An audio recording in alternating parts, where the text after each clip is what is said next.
জুলাই আন্দোলনের নবম দিনে কৌশল পরিবর্তন আনে আন্দোলনকারীরা। টানা 2 দিনের বাংলা ব্লকেটের পর এদিন সড়ক অবরোধ নয়, গুরুত্ব দেওয়া হয় ক্লাস পরীক্ষা বর্জন ও দেশজুড়ে গণসংযোগে। একই সঙ্গে শুরু হয় আরও বড় কর্মসূচির প্রস্তুতি।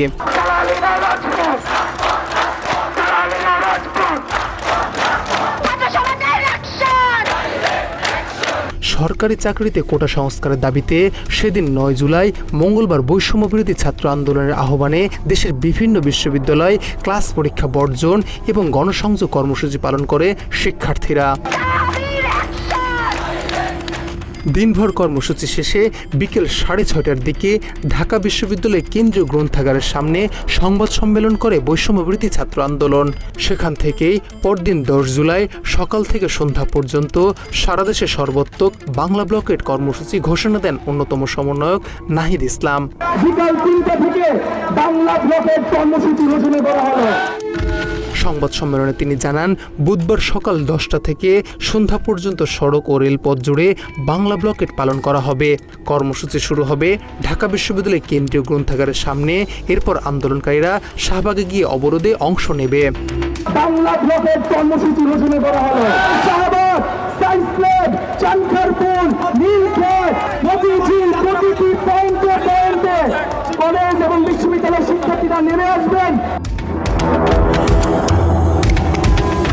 নাহিদ ইসলাম বলেন, শিক্ষার্থীরা স্বতঃস্ফূর্তভাবে আন্দোলনে নামলেও সরকারের নীরবতা তাদের আরও কঠোর কর্মসূচি দিতে বাধ্য করেছে।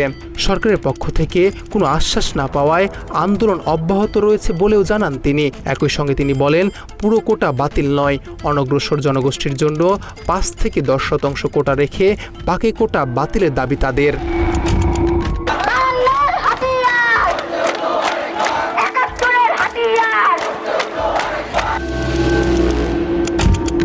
2018 সালের কোটা বাতিলের পরিপত্র পুনর্বহালের দাবিতে 1 জুলাই আন্দোলন শুরু করে শিক্ষার্থীরা। 7 ও 8 জুলাই রাজধানী সহ দেশের বিভিন্ন স্থানে বাংলা ব্লকেট কর্মসূচি পালনের পর 9 জুলাই তারা অবরোধ স্থগিত রেখে দেশজুড়ে গণসংযোগে মনোযোগ দেয়। এদিন সমন্বয়করা অনলাইনে দেশের বিভিন্ন অঞ্চলের শিক্ষার্থীদের সঙ্গে সংযুক্ত হয়ে পরবর্তী কর্মসূচির প্রস্তুতি নেয়। এদিকে কোটা পুনর্বহাল সংক্রান্ত হাইকোর্টের রায় স্থগিত চেয়ে আপিল বিভাগে আবেদন করেন ঢাকা বিশ্ববিদ্যালয়ের 2 জন শিক্ষার্থী। বাবাকে বলে আসছি, আজকে যদি মরে যাই আমার রাস্তা থেকে কেউ না তুলে। জীবন অবাক না করলে কে করবে? 28% মিল্ক ফ্যাটের অবাক করার সাথে ফ্রেশ মিল্ক পাউডার। জীবন অবাক করুক প্রতিদিন। তবে সংবাদ সম্মেলনে আন্দোলনের সমন্বয়করা স্পষ্ট করে জানান, আবেদনকারীরা বৈষম্যবিরোধী ছাত্র আন্দোলনের সঙ্গে সম্পৃক্ত নন। প্রয়োজনে শহীদ হব, কিন্তু সংস্কার করে তবেই করে ফিরবো ইনশাল্লাহ। বিকাল 3টা থেকে বাংলা ব্লকেট কর্মসূচি ঘোষণা করা হলো। কোটা আন্দোলন নিয়ে এদিকে সরকারের অবস্থান স্পষ্ট করেন স্বৈরাচারী সরকারের আইনমন্ত্রী আনিসুল হক। তিনি বলেন, বিষয়টি এখন সর্বোচ্চ আদালতের বিবেচনায় রয়েছে। রাজপথের আন্দোলনের মাধ্যমে এর সমাধান হবে না। অন্যদিকে আওয়ামী লীগের সাধারণ সম্পাদক ওবায়দুল কাদের দলীয় নেতাকর্মীদের শিক্ষার্থীদের আন্দোলনের বিষয়ে সতর্ক থাকতে নির্দেশ দেন।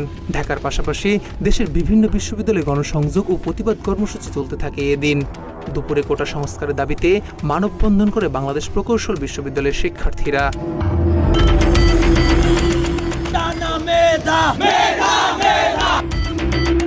চট্টগ্রাম বিশ্ববিদ্যালয়ের শহীদ মিনারে অবস্থান কর্মসূচি পালন শেষে বিভিন্ন ছাত্রী হলে গণসংযোগ চালায় শিক্ষার্থীরা।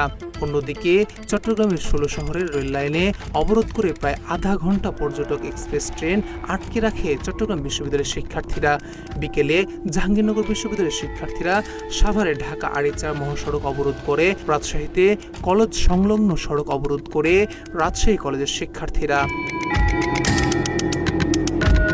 এছাড়া রাজশাহী বিশ্ববিদ্যালয়ে প্যারিদাস রোডের অবস্থান কর্মসূচি পালন করা হয়। বরিশাল বিশ্ববিদ্যালয়ের শিক্ষার্থীরা বিক্ষোভ মিছিল শেষে বরিশাল কুয়াকাটা সড়ক অবরোধ করে সমাবেশ করে। একই দিন গণসংযোগ কর্মসূচি শেষে আন্দোলনকারী স্পষ্ট করে দেয়, আন্দোলন থামছে না, বরং আরও বিস্তৃত হচ্ছে।